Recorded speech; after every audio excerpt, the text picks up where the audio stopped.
Welcome to Preparing for the Unexpected. Today, I'd like to welcome back for his second appearance on the show. The first time was way back in 2018. And today, we're going to be talking with the Associate Professor of Brock University with his most recent book, Crisis in a Tweet: The Rise of the Social Media Crisis. And I'd like to welcome back Duncan Koerber. Duncan, welcome back. Thanks for having me, Alex. It's great to actually see you this time because the last time we talked about your first book, Crisis Communications in Canada, and that was just audio. So I never actually saw you. Yeah, you really upgraded the podcast. Yeah, you can see me now, and I'm sure a lot of people would prefer I was back on audio. So, but too bad. Congratulations on the new book. Yep. It's Thanks. only been out for, I think, 2 weeks or so, Yeah, it if I just came recall. out, University of Toronto Press. It's been in progress for a long time. I started working on it around 2016, 2017. So it's been a long process, but I'm glad it's finally out. And it's finally out, and that's what we're going to talk about today. So why don't we start jumping into some of the things that you bring up in your book? Yep. Okay, my first question.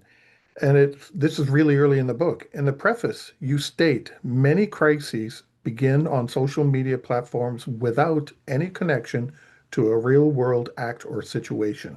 Can you tell us about that? What you were talking about? Well, when I started researching this topic, social media crisis communication, in our field, in my field, the crisis communication and crisis management field, most case studies, most research was about crises that happen kind of, for want of a better word, in the real world. So things that happen in physical spaces. We think of natural disasters, we think of protests. Sometimes companies have products that fail. Politicians often will say or do something out there in the real world that causes a scandal, that kind of a thing. And when I started researching this topic, um, there wasn't much about crises that happen online. So in the virtual world of social media.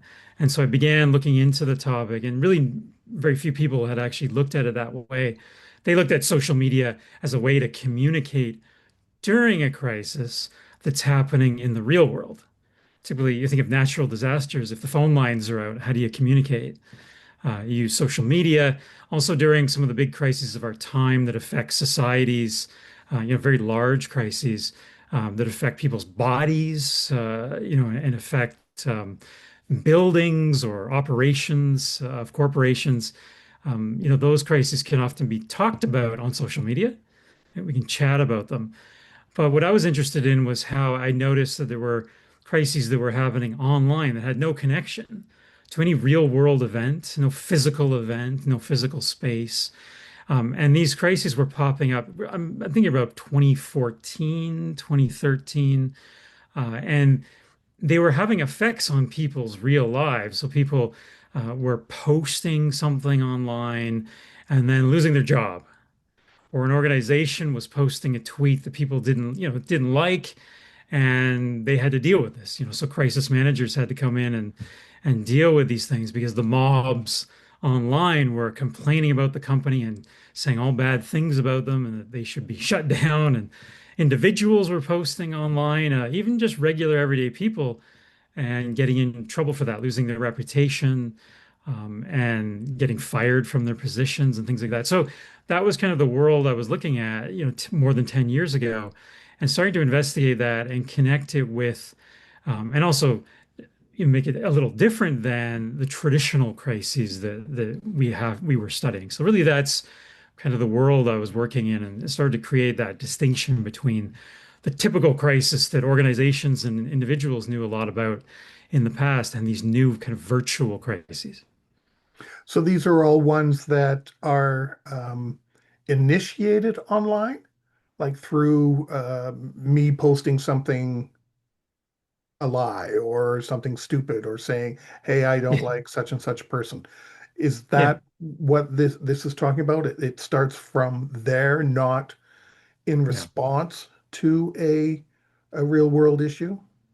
Yeah, and when I was working on the book or around 2020, I really struggled with trying to distinguish what is a social media crisis? How is it different? And a lot of people, a lot of researchers felt that there really wasn't a difference, that media is so intertwined in our lives, you can't separate a crisis that's happening in the real world versus something that's online. So I had to really struggle with that. And in the book, in Crisis in a Tweet, I have a chapter that talks about, how do we distinguish what a social media crisis is? And there's different variants, but the main variant is nothing's happening in the real world. There's no event, there's no crisis in the real world, out on the streets or in a factory somewhere. There's nothing going on out there. It's simply sparked on the social media platform by a post. And so in the book, I talk about how some really big crises that have hurt people's lives and careers and reputations and hurt companies as well have all started, not from a hurricane, not from a fire at a factory, not from something a politician did, in the real world, but from a little tiny thing called a tweet. Just a little post. Now they're what, 280 characters, used to be 100 and something characters. These little posts were causing these big, outrage, situations online.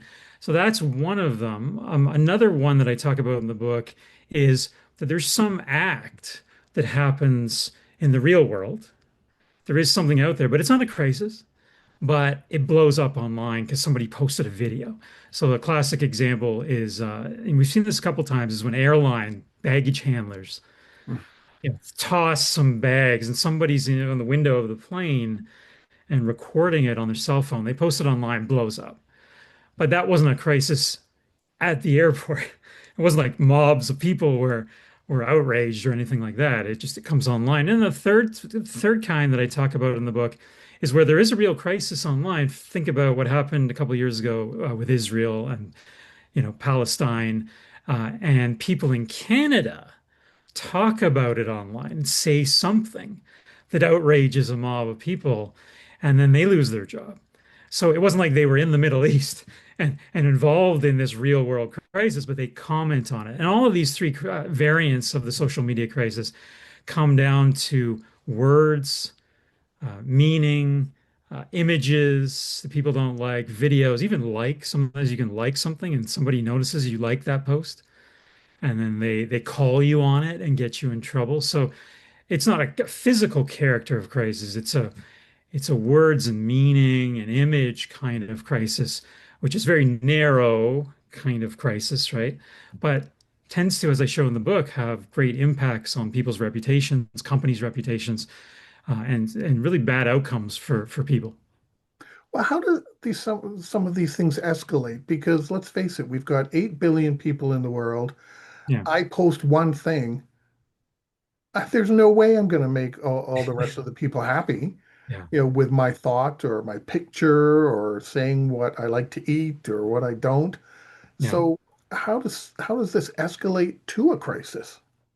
Well, that was what perplexed me at the beginning because I was seeing these things popping up online, and every day you go on Twitter and you would see somebody's being lambasted for something they post, or a corporation posted something, maybe an image that people didn't like, and then there's all these calls for firings or shutting down a company or whatnot. And in the book, I have a chapter where I talk about the various factors, and there's a number of factors, not one thing that causes these things to blow up. But one of them is the organizing principles of social media. That we know activism is done through social media, and there's a lot of great activism done by bringing people together in these new groupings. That we can fight against, oppression and power structures and stuff like that. But in a lot of these cases in the book, these were just mobs of people who were, uh, you know, I would say they were exaggerating to a degree in the offense. The offense was just a post. It was just often a very innocuous post. Like they weren't somebody saying something that you would look at and go, "This is obviously racist or sexist or whatever." They're often very innocuous posts, but in a context that poster didn't realize because they're not a part of some of these mobs. These mobs come from different social groups. newly created social groups often, and they look at a post and think, that's awful. How could somebody say that? Now, to other people, they might look at that and go, why are they so mad? Yeah. Why are So they so what? mad at that post? So these groups come on, so the social media allows us to be both activists and also mobs. And also in the book I talk about, and there's so many factors we don't have time to get into it, but one of the factors is that so, as I mentioned, is so many communities are formed online, and they have their own values, their own norms. They believe in things that maybe you don't believe in, and they pop up every day. Like we're forming new communities, which is great. I mean, that's one of the great things about social media. But also, it's hard for PR professionals, it's hard for individuals online to know that their post, where that's going to go. It's just put out into the social media world, and maybe they thought their friends were reading it. They thought, like-minded people were reading it, and it's not an offense to those people, but everybody else can read it. And so other groups that are newly formed that you may have not even realized when you sent that tweet out, they find it offensive. And then they come together to try to lobby organizations to fire the person, or they lobby, they lobby people not to buy products from the organization, and so on. And so that's kind of the process. And there's other factors in the book that I talk about, but these are some of the factors that turn this tiny little post into this huge deal. And it always blew my mind that these little words, were causing people to lose their mind essentially, and call for judgment on these people. And part of the book is to help people see these tiny little tweets in perspective, and they're not like the crises of yore, that we were studying in the past that have real material effects on individuals and need to be dealt with. I think that's a perfect spot to end because I have another question for you, and I know Okay. it's going to continue on, I think, with further conversation. So Yeah. we'll take a break right now. We're talking with Duncan Koerber, author of Crisis in a Tweet, and we will be right back.